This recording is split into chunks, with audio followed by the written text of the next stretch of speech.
Welcome. We are very excited to have you here with us for our UChicago Graduate Student at Large information session.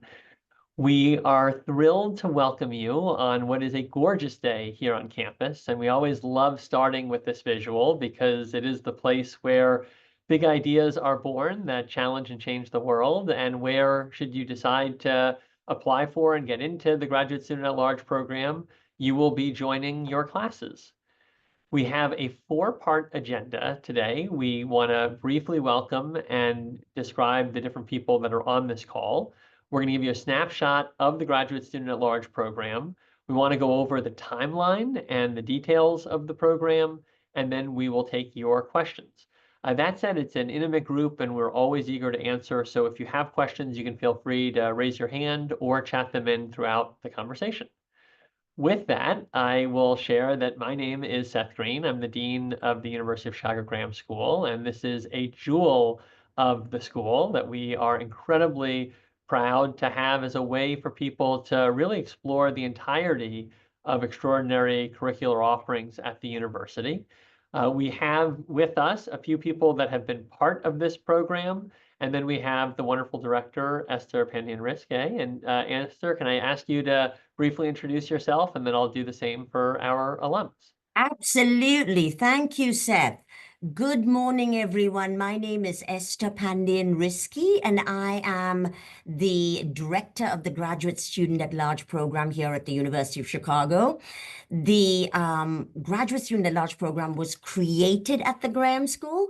So as Dean Seth says, it truly is a gem for the university. So I am delighted to be here, and I've been at this position for 10 years. Great. And now I'm eager to have some of our alums share their just brief introductions, and then we'll come back to you with questions on your experience. Bianca, do you want to share who you are? Hi, everyone. Thank you for having me. I'm Bianca Huerta. I attended GSAL, and also I am a Crown Family School of Social Work alumna. Great. Marvin?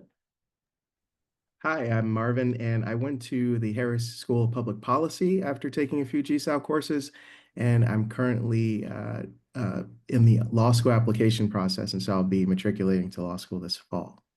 Great. Thanks, Marvin. And Suraj? Hey everyone, nice to meet you. I'm Suraj. I was part of the GSAL program a few years back, and then I got admitted to Booth, and I'm finishing my MBA graduating this March. And I work as an analyst at McKinsey & Company in consumer banking. Great. And Suraj, I don't know if I shared this, but that's my own background experience. I was at McKinsey for a few years. Oh, early. wow. Amazing. So excited to see the continued influx of people. Exactly. Well, thank you all for being here. We want to give you a snapshot of Graduate Student at Large, and then I'm going to come back to the four people you just met to hear about their experience, and then for Esther to give a kind of broader take on what they're going to share, given her observations across a wide student body. But let me start just by talking about the idea of GSAL, which is we wanted to have an opportunity at the University of Chicago for people to be able to engage essentially a la carte with the courses of the university. So people who wanted to take specific classes, and there are many reasons why people are interested. One may be they are trying to access that knowledge so that they can gain a mastery of a certain skill, and they can aim to go to grad school for a degree-based program. Another may be their curiosity. A final might be that they want to explore so that they can better discern where they'd like to head in the future.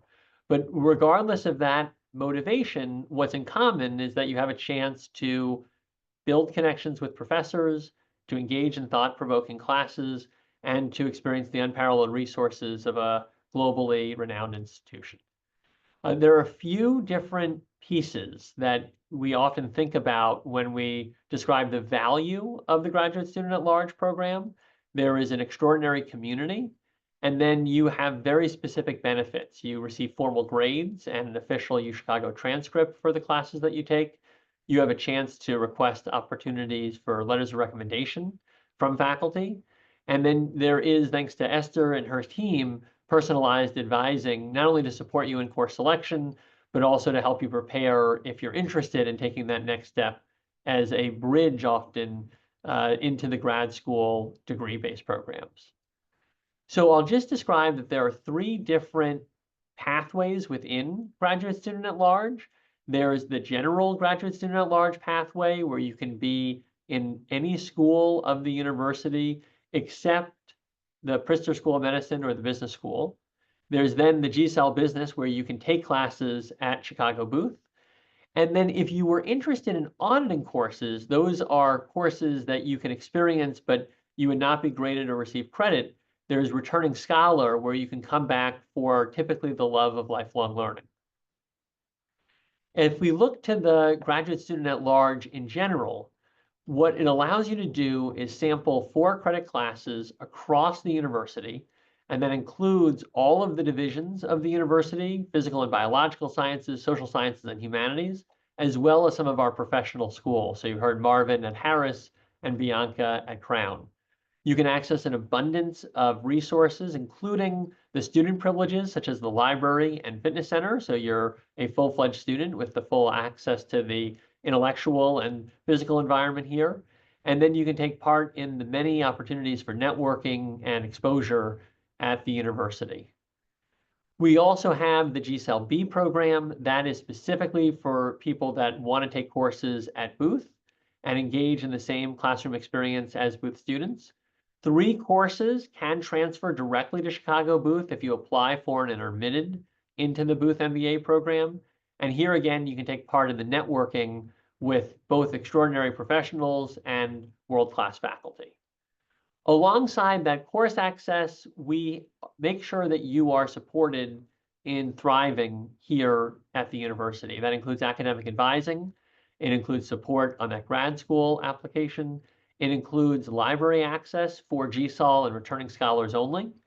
It is a vibrant alumni network, as you probably know, of the university, of nearly 200,000. And then we have both virtual and in-person events on a frequent basis that allow you to both learn and build new relationships.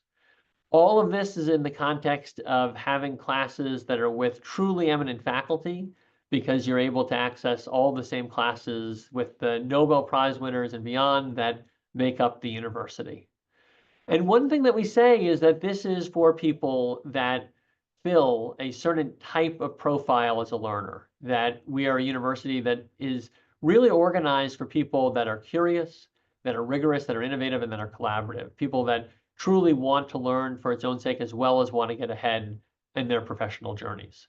But rather than have me share too much about this, I thought we would ask the experts here. And so let me just spotlight our leaders, and I'm going to ask them the first question. Let me see, where's Bianca? There we go. All right, well, so Marvin, Suraj, and Bianca, you have actually been part of GSAL, and I'm eager to jump into your experience. And so let me start with just the maybe prerequisite question. What motivated you to apply to GSAL and GSAL B?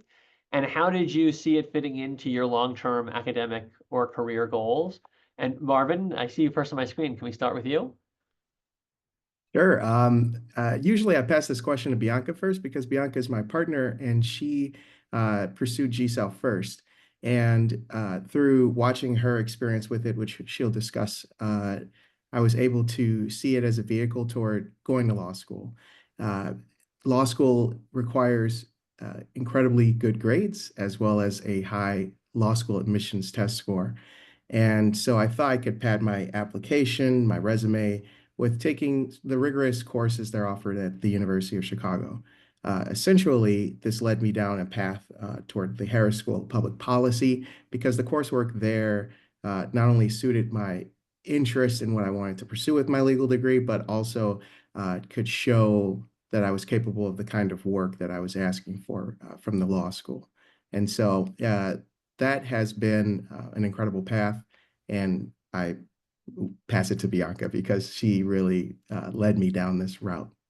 Well, and just if you don't mind me bragging on your behalf, Marvin, you now have made it to that law school application process. Are you able to share any more about the outcome? Sure. So I'm still I'm forever shy, as Esther will tell you. I just got admitted into Stanford Law School. Stanford Law School is the #1 law school in the country, and so I think that GSAL was a direct line to that. I was able to study the economic issues, the socioeconomic disparities that I think are important, and that I would like to figure out how we can use the instruments of the law to make a change for in our society. One of the benefits of GSAL, besides just doing the coursework, is getting the chance to meet other individuals who are just as interested in that kind of field and the work that you're interested in, and hearing how far they've come and what they've discovered about the field is just as impactful as whatever the professor could put before you. And so then I was able to articulate those thoughts in my application, and I think it was pretty successful. Yeah, I think that is definitely a measure of success. Bianca, do you want to share, given you're the inspiration for you and Marvin to be here? For sure, yes. So I wanted to pursue my master's degree in social work, and I was a bit unsure how to approach this process, given the fact that I've been out of school for a while, and how do I go about going back to school? So I applied to the Crown Family School of Social Work. Unfortunately, I didn't get in the first round. Because my undergraduate grades weren't high enough. And so the admissions team at the Crown Family School of Social Work encouraged me to look into GSAL. And so, and they also shared that I was able to transfer up to 6 courses over to the Crown Family School of Social Work. And so after looking up GSAL on the website, I attended a couple of info sessions and I decided, okay, this is a way to improve my reapplication and I'm going to do this. So yes, here we are today.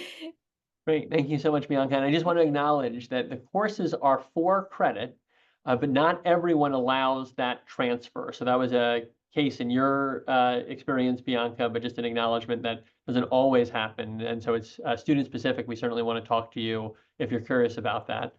Siraj, can we come to your experience as a GSAL B student where you were taking classes at Booth and then ultimately coming into the full program? Of course, yeah.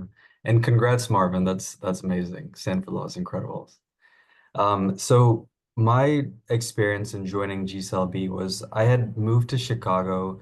I had just moved to Chicago from California, and I was kind of looking for two things out of the program. One of them was community, because I'd moved here. I didn't know anyone. I was like, this is the coldest city I've ever lived in, and I also don't have any friends. I have to, find some people. And then the second thing was sort of being able to prove to myself, like, would I be capable of the rigor of Chicago Booth? Because I know how rigorous of a program it is, how much professors intellectually will challenge you. So it was a really good way to test myself in the classroom setting. But most importantly, as you mentioned, Dean, if you do a good job, you get credit for those classes. At the end of the day, it is like an ex more of a pricey program. So having the credibility of getting a letter grade at the end of the quarter means a lot too. So I was able to, join the classroom, meet those professors, meet a lot of people along the way, and it's been an amazing experience. Well, so I want to hear about your experience, and I'm curious if you could just each talk a little bit about what was it like to be in the classrooms? Did you feel treated any differently than the typical, more traditional graduate student in that room? Was there engagement with the professors? And what overall would you describe as the Chicago experience? And we'll start popcorn style here. I'll let you determine who goes next in answering these questions. So, who wants to start? Yep, go for it. Bianca, I saw your finger. For sure. Yeah. So as a GSAL student, all of the students in my classroom were very, very friendly. It was it was really, really cool too because I had the opportunity where second year students were giving first year students advice about the social work program. And I was definitely included in that. And I was able to gain my own tips and took notes for the future. And then I felt like we also challenged each other, and I was part of that challenge, right? I was part of challenging students in the classroom. Students were challenging me, and I was able to meet with the professor weekly to practice critical thinking skills and what that could look like in the classroom. So the professor was also amazing, also wrote my letter of recommendation for the full day Crown Family master's program. And so the classroom experience was beyond like what I expected. Like it was very beautiful. Siraj, Marvin?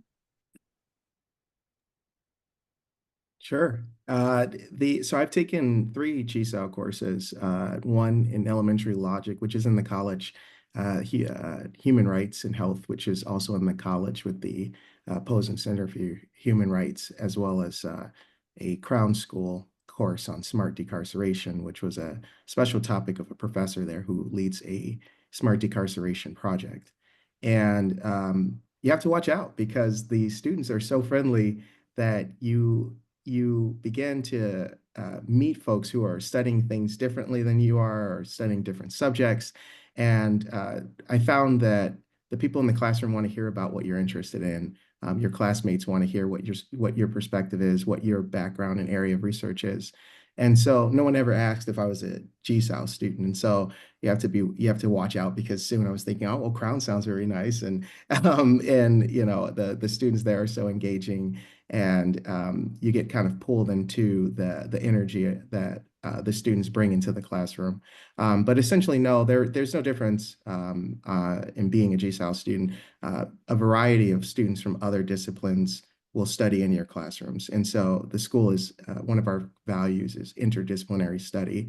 And so, in some courses, half my class are students who are from other majors, other departments, who are interested in the particular subject that we were studying. And so you're never the oddball out, or anything. You're never different than in any of your peers. Siraj, anything to add? Sure. So for GSLB, you're able to take up to 3 courses, and it's highly recommended that you take the fundamental courses that are required at Booth for any student who wants to graduate. That's accounting, statistics, and microeconomics. So I took all 3 through GSLB. And what I would say is the great thing about taking those specific courses is you'll always meet some alumni of GSLB, like being in part of those classrooms. And you get to meet the people that eventually get admitted and, sort of learn what their journey has been like, what they go on to do. And just like Marvin and Bianca said, there's really not much, they don't treat you any different, knowing that you're not a proper Booth student, but you're instead part of the Graham School. I remember from my accounting class specifically at the end of the quarter, I participated a lot. I went to every class, and I asked the professor for a letter of recommendation. And when he learned that I wasn't a Booth student, he was so excited because he's like, I love the GSLB students because you guys try so much harder than everyone else in the classroom to participate, in earning a good letter grade, and just showing up and being part of the classroom. So I would say, if anything, the professors have maybe a little bit of a preference for some of the GSLB students. Well, and so that is your experience in the courses. I want to just broaden a little bit and open up for any experiences you may have had in the broader university, because one of the special aspects is that you are given full privileges. You have access to the wide array of intellectual assets here. Any broader experiences that you want to speak to before I ask a couple other questions? And then we're going to come to your questions, so please start preparing them. For sure. So, as part of the broader university community, I was definitely getting involved with on-campus events such as restorative justice practices. Like I was able to learn more about what does restorative justice look like and what are some peace circles and how is that being done in the community. And then I was definitely visiting a lot of events with the Institute of Politics and utilizing the libraries, utilizing the gym. So it was a great opportunity to explore everything on campus. And I felt part of the community for sure as a GSAL student. Great. Let me move to a bigger picture question, because each of you have mentioned, and this is common among our students, that this was a bridge and that your aim was toward a full graduate program. And we see people that know where they want to head and see GSAL as a way to improve their academic portfolio, strengthen their skills, make sure that they are ready for the rigor of the experience. We also see people who use GSAL as a way to explore because they're not sure which direction they want to go in and want to test by taking a class rather than an entire degree when they're still examining that question. Can each of you talk a little bit about how the GSAL experience influenced your decision to apply to grad school and potentially any role it played in your grad school application itself? Sure. I think I had a particular approach to the GSAL courses in that not only was I there for grades, but I was also there to understand socioeconomic disparities. So I had worked with people experiencing homelessness in San Francisco, and I wanted to gain the tools of research, gain the tools of economics that the University of Chicago is famous for. And so in that approach, it was a bridge to law, but it ended up in becoming a bridge to Harris, where I was able to take that interest in that area of study and explore it further at Harris. I would say, though, if you're attempting to explore your field or what's the area of interest or which particular graduate program you're interested in, that's kind of the warning I was giving last time, in that you will meet a lot of different students who are studying very niche areas. And not only will Esther help you in determining what coursework is appropriate, but the professors that you meet will have an idea about what kind of field of study is best appropriate for the interest that you're sharing. And so there'll be a lot of people there to help you, since everyone's studying different subjects and coming from different areas. Great, thanks, Marvin. I mean, Suraj, can we come to you, because you mentioned that you really wanted to test this out before you knew whether or not you wanted to go for the full degree. How did this shape your thinking? Yeah, absolutely, Dean. For me, it was the earning class credit was very important because we're putting a lot of time and money into it. I want to make sure that there is something at the end of the day that that the time and effort goes towards. So I think it's really unique that the program offers this. It's not just auditing a class and sitting and learning some of the material. The other piece for me that was really important is there are a lot of MBA programs in the country now. It can in some ways be like viewed as a saturated field. There's so much information and opportunities out there for people. And I think in some ways, as a result of that, you can lose a little bit of credibility. Like, is this MBA program worth it, or is it just sort of like fluffy? And what I learned in being able to test that by going to Booth is that's not the case at all. Every single class, regardless of if it's an accounting class to a business ethics class, will teach you some sort of framework of thinking that you can apply to the rest of the world. And so taking those few classes that I did, I realized that this is something that I find a lot of value in. It is not just a class where I'll learn a few things that I can look up online. And I think that was really important for me and important for many people who take the program and are able to audit or sample these courses. And Bianca, can we come to you? Because in your case, you mentioned you had actually learned about GSAL when you were denied admission to Crown, but it sounds like you then went back and were able to successfully pursue that degree.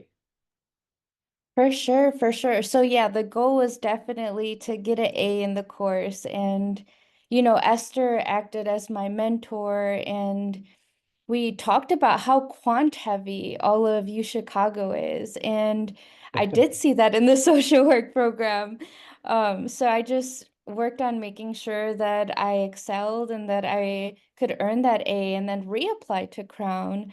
So yeah, in my case, both Crown and Esther were very, very supportive in my goal in earning my master's in social work. Well, so I have one final question on that note, Bianca, which is just Yeah. talk about the experience you had navigating courses, preparing for graduate school, and the supports that Esther's team is able to provide. Because as I see it as dean, that is one of the very special attributes. Is this is an intimate program?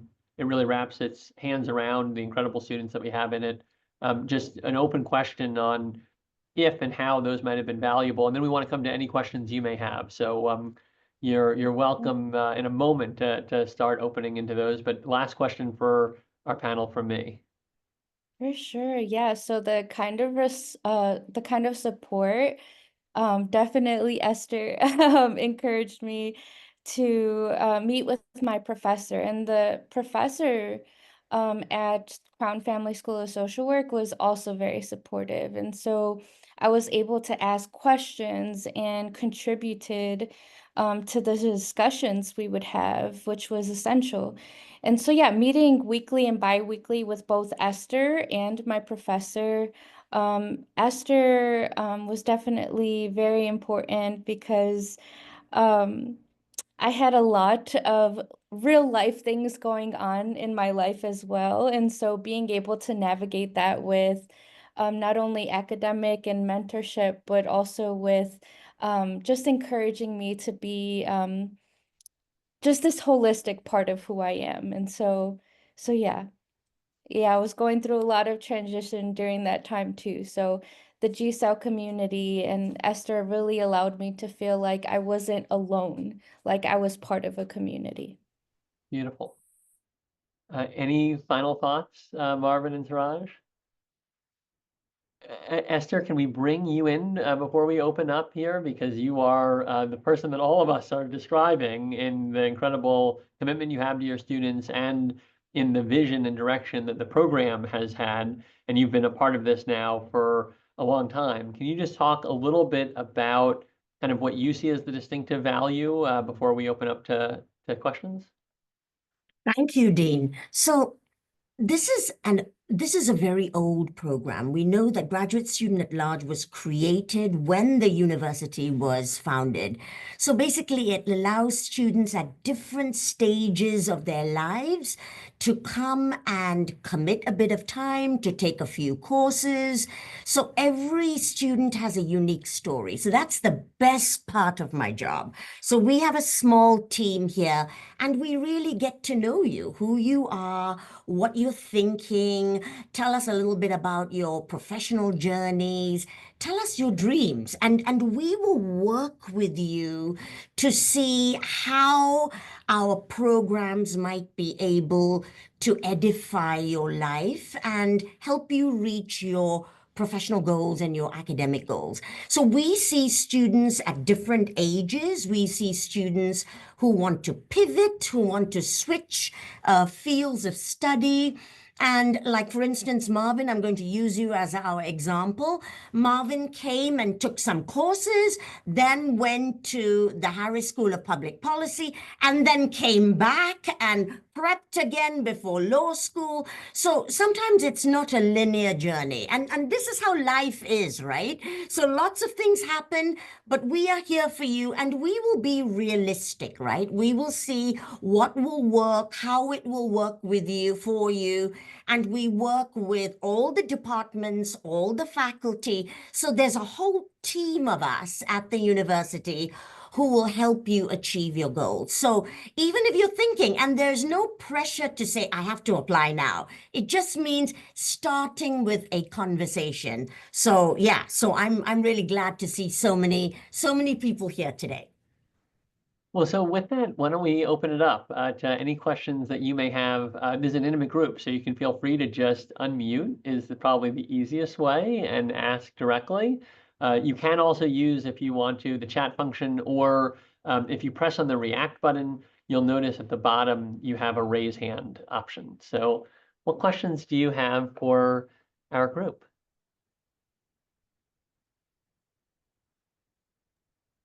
Yeah, go for it, Andrew.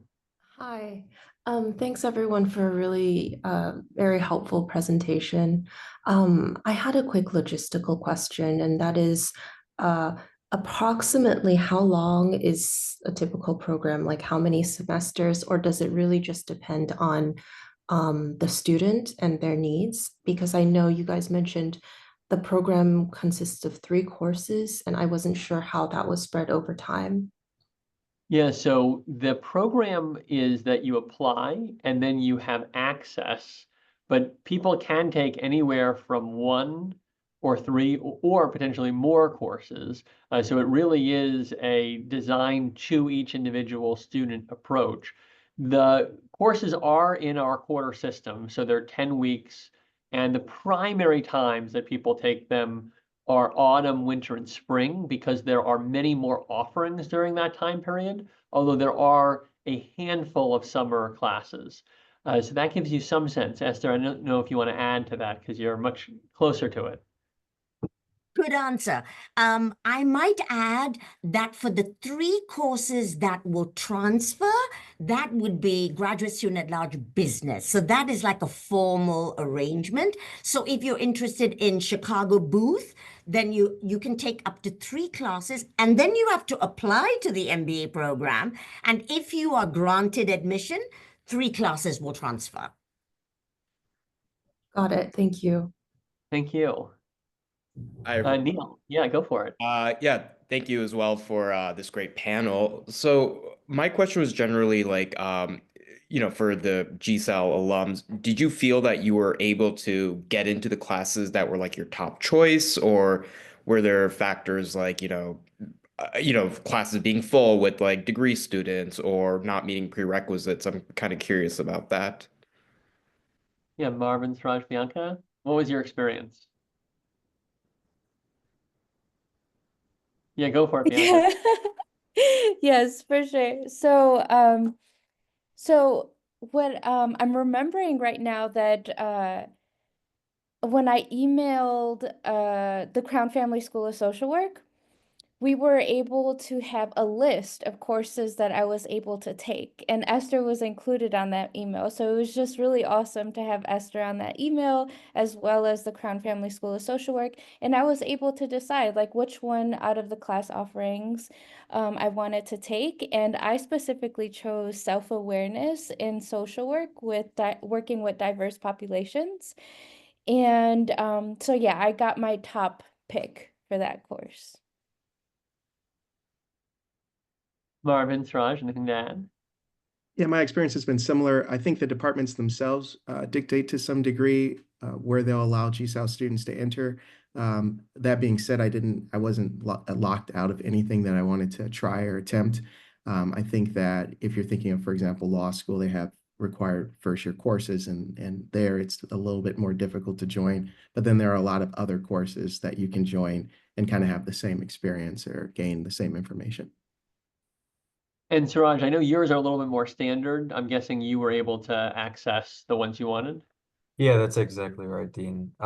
Neil, I would say if you're interested in the business program specifically, GSAL-B, you're highly encouraged to take like the 3 foundational courses, like one of those.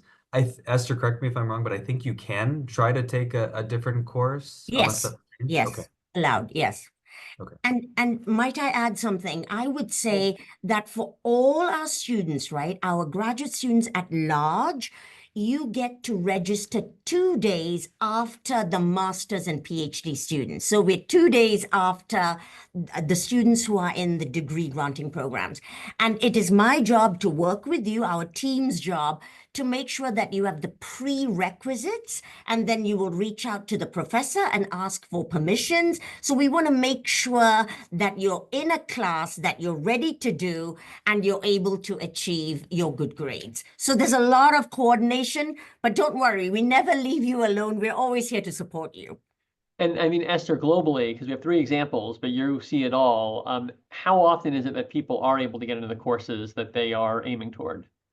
Sometimes, like for instance, remember our students can also take undergraduate courses. So for Right. instance, if it's a calculus class, like many of our students might need calculus in order to do higher level graduate work. So sometimes those calculus courses are packed. Primarily because the undergraduate students have to take those classes in sequence. So in such a case, then, all right, then maybe not autumn, we have to wait for the winter. And so for the autumn, we'll find another class. So yes, there are some undergraduate courses that there may be a difficulty to get it in your first quarter, but we will work with you to make sure there is a plan. Right, but on the whole, most of the time, people are able to access. No problem at all. Yes. Other questions that you may have? Anything else? I have another question, if Yeah, please. that's okay. Go for it, Andrew. My other question is, I am wondering, in terms of the personal statement for application, are you looking for a specific target or goal or something like that as to why you're applying for the program, such as using it as a bridge to a certain type of graduate school? Or I guess for me personally, I'm one of those people who is trying to explore a little bit, Yeah. and I'm not particularly sure. Actually, it's funny, Suraj and Seth, you mentioned that you are a McKinsey alum. I'm actually a Bain alum that is now trying to figure something out that's not business. And I'm a little bit lost. So that's kind of where I'm at. And I wonder if just this state of being unsure of the direction would be a problem in terms of the personal statement. Yeah, so our aim there is to really understand your motivation, and the one that you're speaking to is a very real and valuable motivation that we intended when we put GSAL into place, which is people who want to explore different possibilities so that they can make the best decision about their graduate school. And we do see this as a vehicle for you to be able to pilot or test as you decide.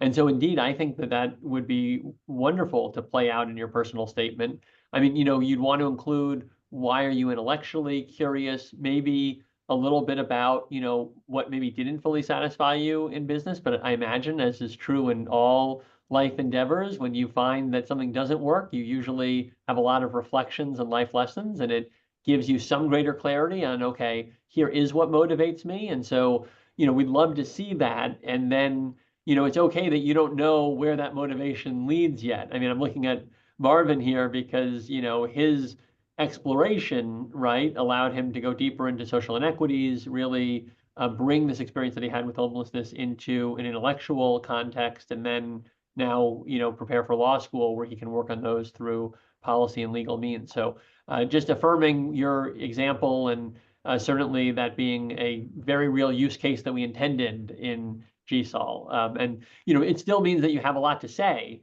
It's just you can't say where exactly you're headed in the future. That's the goal of getting in potentially.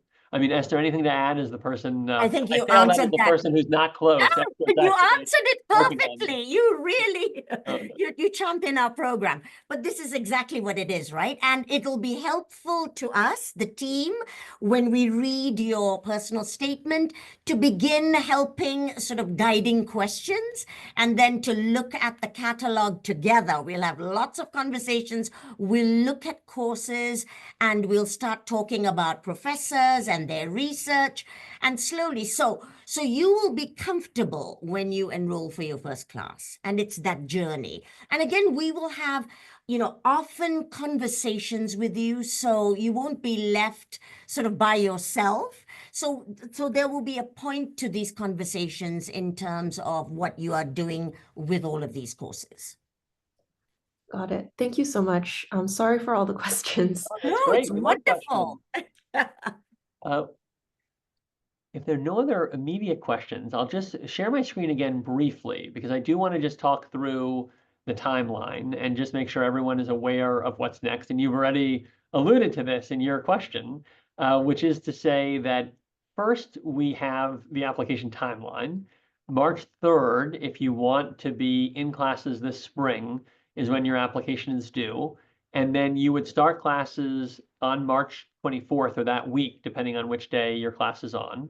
As you were alluding, the application process includes a statement of purpose, your resume or CV, transcripts. If you are coming from an international context, your TOEFL or IELTS score, which is about English proficiency, there is an application fee. And then we do have an interview component because we really want to ensure this is a good fit for you. We want to understand your motivations, and we want to talk about what you're aiming to achieve so that we can ensure alignment with your goals and that we're ready to meet them. The costs involved, as you may have seen on the website, range depending on whether you're in a graduate student at large course in the main aspects of the university. That is $4,400. Booth is a higher level of tuition, and so that is also passed through in the graduate student at large business program. There is an ability for many to have a employer reimbursed because it is for credit and you are graded, which are requirements often of employer reimbursement. And then there are also student loans that are available through different systems in the university. And with that, I'll open up one more time to questions, just to make sure if that raised any, we can answer them. All right, well, let me do this then. Parting remark, Marvin, Suraj, Bianca, just any takeaway that you would want this group to know as we finish here about your GSAL experience? Yeah, I think a letter of recommendation cannot be understated. I think that the professors are colleagues with one another, even across departments. And so what I didn't understand before I took a GSAL course was exactly how powerful that letter could be. I ended up receiving a letter of recommendation from a law professor here at University of Chicago Law School toward applying for law school. And I think that that just shows a certain sense of preparation in your materials and the work you've done to achieve that letter. Thank you. So yeah, Bianca, Yes. and then Suraj will go next. For sure. And I just wanted to say that like although many things may feel unknown or known, right? Known or unknown, that you can do this and you got this. Thank you, Bianca. Suraj, final comment? Yeah, absolutely. I think, Marvin and Bianca really nailed it, but the credibility that comes with taking classes through this program is really invaluable. And on top of that, and coming with that, the connections that you make. So even if you find that Chicago isn't the right fit, the people that you meet, I think make it an invaluable experience.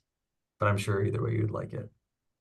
Well, thank you all so much for sharing your stories. Thank you for joining us this morning or afternoon for our discussion. And I mean, please know, and anyone who's interacted with Esther does know this, that Esther is here for any questions that come up and is eager to make sure that we're supportive of getting you a response quickly so that you can make the best decision for your candidacy. And with that, we will adjourn. Looking forward to hopefully future conversations with many of you. And thanks again for your participation. Thank you. Thank you. Bye. Thank you.